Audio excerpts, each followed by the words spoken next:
Okay,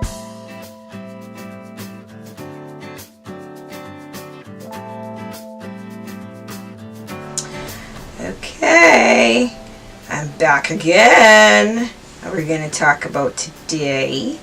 I want to touch real quickly, real briefly, real on mini naturalistas. If you have a baby, infant, toddler, I haven't gotten to like the kid stage, which is like between 5 and probably 10. But I assume that once you've found a regimen that works, you can adapt it to the rest of their lives if you keep them as a natural, right?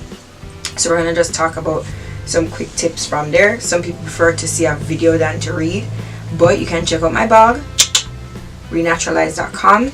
I think I've done 2 posts so far, which has a whole host of information I'm hoping that is helpful, but I'm going to touch on a couple topics to do it. Mini naturalistas, so let's go. Mindful of the fabric that the child is napping on. What I ensure is that she sleeps on a satin pillowcase. Her hair is usually twisted up and in a protective enough style. At night when she's sleeping, she does sleep on a satin pillowcase, so that is something to be very mindful of.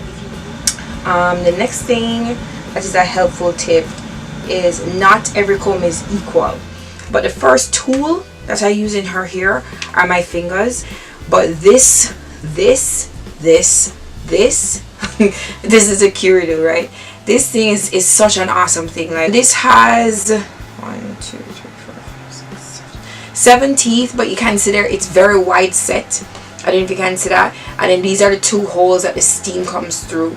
But this is what I use to really, I section her hair in probably like 6 sections, and I start at the tips of her hair or the ends of her hair, and I comb, I lay it on it for like a couple seconds just so it will kind of loosen it up, and I use this to comb it through. Twisting her hair makes detangling so much easier. The only time I end up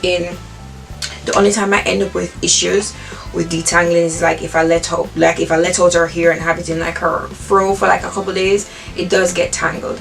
Again, the primary purpose of me mentioning this is that I think I didn't know that I should have started that way. That was kind of trial and error as well as research and learning. So you start off with a wide tooth comb like this, so this, and then you want to use this as the last one. Something with the teeth this way. But sometimes I will use this Denman brush. Now, the reason why I got the 5 teeth Denman brush and I use this for myself is that I don't want to use anything that is too tightly packed, because it moves from detangling to combing, and then you're putting so much stress on your hair combing it with such a tightly packed tool. This is the type of comb. If this is the type of teeth that you're using to comb your child's hair, please stop. It's not necessary. If you're having issues with detangling and your kid is fussing and crying, like, that's why. The next thing I want to touch on is a lot of times when we have our newborns or toddlers, we want to carry them to learn to swim. Swimming is a vital part of being a human being. Fun fact, I don't know how to swim. I can save myself, but I know I'm going to have my daughter learn to swim. The issues with the chlorine and how to protect the child's hair when you're using chlorine, and especially when they're learning to swim. They're learning to swim probably like 2-3 times a week, probably once a week. It doesn't matter. If you're not protecting their hair and you're not taking care of their hair after they're swimming, then it can break off so easily. What I have read and what I have done personally for myself when I've gone into like the salt water at the beach or a pool here is you want to get a silicone based conditioner. And you want a silicone based conditioner. It's not too thick where when you put it in your hair, it's obvious that you have something in your hair.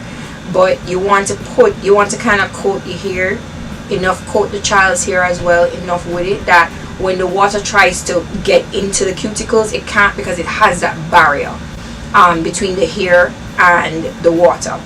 I'm not 100% sure of oils, because oil and water don't mix, so that could also be a good option as well. I'll have to check back and I'll put that down in the description if I read anything that says oils is a good alternative. But I do know that I read specifically that silicone based conditioners, and I have done that for my hair and I've done that for my daughter's hair. It has really worked out. And you also want to ensure when you get home after the child has finished swimming that you do some form of washing. It could be just a light co-wash really quickly, and you just use a microfiber towel and dry their hair, but you don't want to leave the chlorine in indefinitely, that's definitely going to break the hair.